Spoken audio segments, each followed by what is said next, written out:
Beside the wide expanse of fine and sandy shore, and at the foot of the mountain covered green, I built my hut in the grove's delight to seek in the woodland's tranquillity serene, repose for my mind and from my griefs refrain. Fragile nipa is its roof, bamboo frail its floor, with rough timber its pillars and beams are made. It is true my sylvan shack is naught but poor, but in the mountain lap in dreams it is laid. Day and night the sea lulls it and gives it serenade.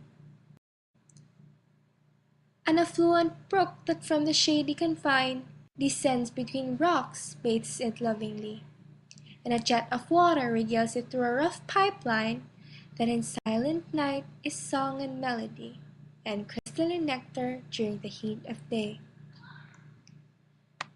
When the sky is serene, the stream gently flows, its hidden cithern plays incessantly. But when the rains come, its current impetuous jumps over rocks and depths, bubbling, raucous, foamy, roaring madly toward the sea. The barking of dogs, the trill of winged warblers, and only the callow's hoarse voices come to me. No importunate neighbors or vain intruders impose themselves upon me or obstruct my way. Near me, I have only the forest and the sea. The sea is everything. Its dominant domain brings to me the atoms of being far away. Its smile, like a clear morn, enlivens me.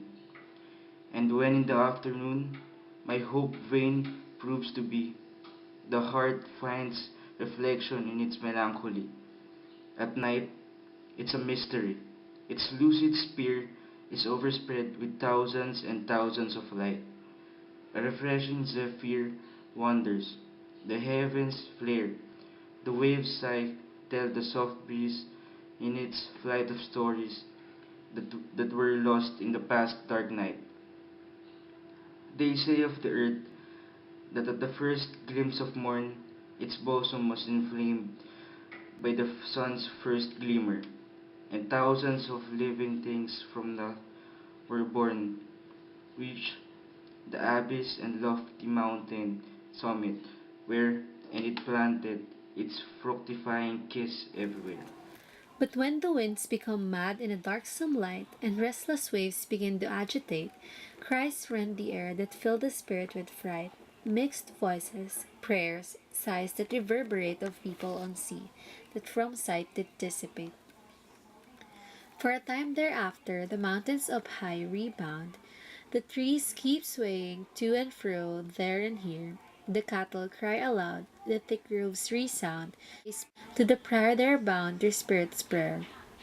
The funeral feast by the dead they're summoned there. The night hisses, hisses, perplexing and frightening. Green blue flames aglow on the sea, by the eyes are caught. But with the next dawn stillness is returning, and soon comes fishing a reckless little boat, and on the exhausted waves begins to float.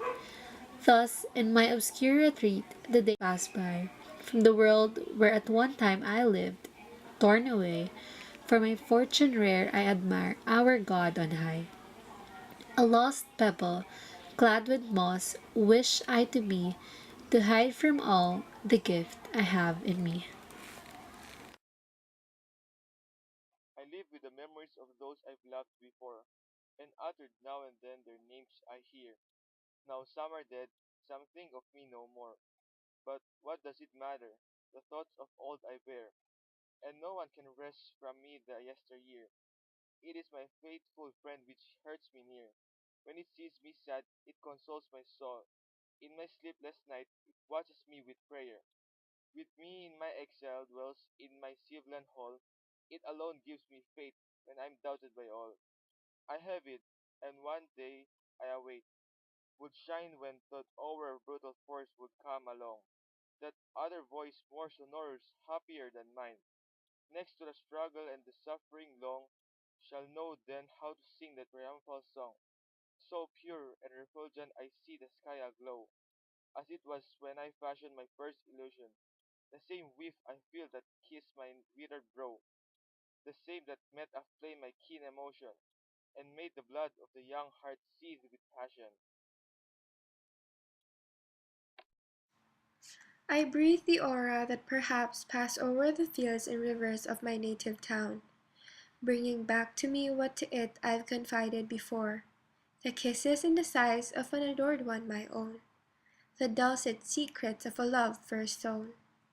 As I see the same moon, silvery as before, I feel the old sorrows drifting back to me, awakening memories of love and faith I swore, a patio, terrace, a bower, and the sight of the sea, silences and sighs, the blushes of ecstasy.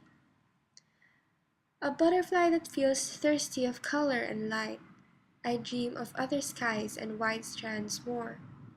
I left barely a youth, my loves and native sight, and wandering around no doubts, no fears I bore. I spent the spring of my life in foreign shore. And like a weary swallow, I later wished to return to the nest of my love and my parents' home. A windstorm so strong unexpectedly whisked, my wings were broken, in ruins was my dome. Trust sold to others, destruction to all has come. Of my adored land cast upon a rock, without a home, poor in health, and doomed my future.